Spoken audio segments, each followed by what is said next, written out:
नमस्कार स्वागत करुच्ची आज मुख्य गुरुत्वपूर्ण खबर को आपण दर्शक बंधु एबे आमर हस्तगत होता खबर रही पाणीपाग संपर्कित एवं राज्य को पुणी फेरुची शीत जानिबा आहुरी केते दिन पर्यंत शीतलहरी जारी रहिबो घन कुहुड़ी विभिन्न स्थान को मध्य पाणीपाग विभाग सतर्क सूचना जारी करिछि। तो जानिबा केउं केउं स्थान को घन कुहुड़ी सतर्क सूचना जारी रही देशर विभिन्न स्थान में भीषण वर्षा लगी रही अनेक स्थान में वज्रपात सह वर्षा होइछि। तो जानिबा एई सबु केउं केउं स्थान में होइछि से संबंध में पाणीपाग विज्ञानी मानकर मतामत कौन रही से संपर्क में संपूर्ण विवरणी मुझे आपण मानक भिडियो प्रदान करी से आपण निश्चित भिडियो को प्रथम शेष पर्यंत देखिए। जब भिडियो भल लगे तो पाखे थिबा लाल बटन दबाई निश्चित सब्सक्राइब करेंगे पाखे आसुवा बेल आइकन बजाइदेवे ऊपर आसुवा ऑल नोटिफिकेशन क्लिक करा भूलिबेन जहाँफल एभली भिडियो सर्वप्रथमे आपण मान निकट में पहुँच पार। तबे आसतु जानिबा आज रही पाणीपाग संपर्कित विशेष गुरुत्वपूर्ण सूचना।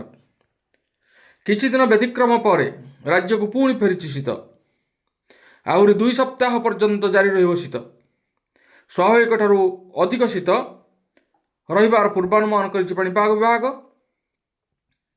आज फेब्रुआरी 5 तारिख पर्यंत सर्वनिम्न तापमात्रा आभ्यंतरीण ओडिशा रे 10 रु 14 डिग्री रहिबो।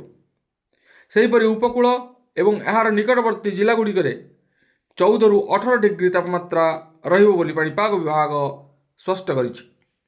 एहा सहित आसंता फेब्रुआरी 6 रु 12 तारिख मध्य पश्चिम ओडिशार आभ्यंतरीण अंचल में 6 रु 10 डिग्री सर्वनिम्न तापमात्रा रहिबो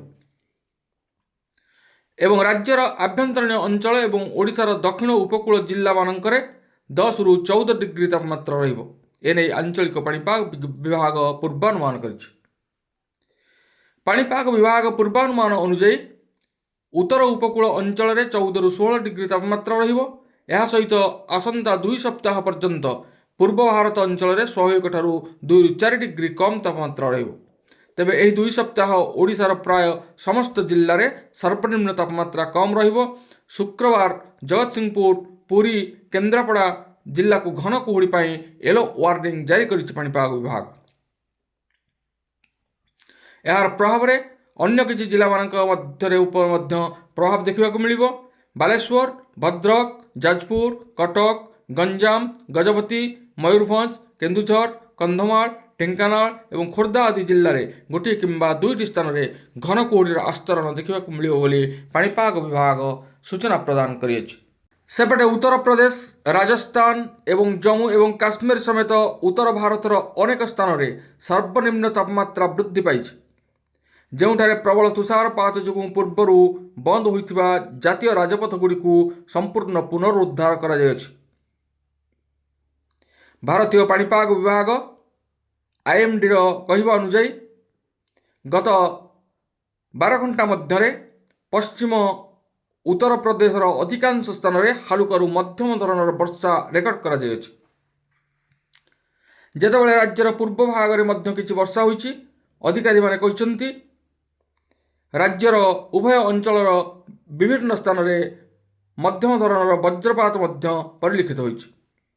जम्मू एवं काश्मीर रे जोठारे मंगलवार दिन नूतन तुषारपात जो जम्मू श्रीनगर जातीय राजपथ बंद होइतिला जातीय राजपथ 44 यातायात संपूर्ण भाव में स्वाभाविक होइछि।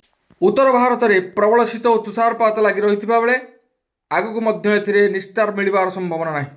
भारतीय पाणीपाग विभाग आईएमडी आगामी दिन में उत्तर भारत में प्रबल वर्षा और तुषारपात चेतावनी जारी करिछि। हिमालय अंचल में पश्चिमा झड़ प्रभाव में जनवरी 31 रु फेब्रुआरी 2 तारिख पर्यंत प्रबल तुषारपात सहित वर्षा होबार संभावना रही है। पश्चिमा झड़ प्रभाव में शुक्रवार ठारू उत्तर पश्चिम भारत तथा संलग्न केन्द्रीय भारत में हालुकारु मध्यम धरणर वर्षा हो पारे बोली आईएमडी आकलन करिछि। उत्तर पश्चिम भारत संलग्न केन्द्रीय भारत तथा पूर्व भारतर केतेक स्थान में सोमवार पर्यंत घन कुहुड़ी देखा दे पारे। दिल्ली में आकाश मेघाच्छन्न रहिबो। अनेक स्थान में हालुकारु मध्यम धरणर कुहुड़ी देखा।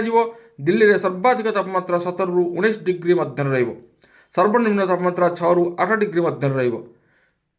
शुक्रवार दिल्ली में आकाश मेघुआ रहिबा सहित हालुका कुहुड़ी देखा जाइछि। शनिवार दिल्ली में झड़ और पवन सहित हालुका वर्षा हेबो। अन्य पक्षरे हिमाचल प्रदेश में बुधवार प्रबल अति प्रबल शीत अनुभूत होइछि बोली आईएमडी पक्षरु सूचना प्रदान करा जायछि। तेबे ए थिला आजिर पाणीपाग संपर्कित विशेष गुरुत्वपूर्ण सूचना। आज पुणी देखा आगामी भिडियो रे। रहउछि धन्यवाद, नमस्कार।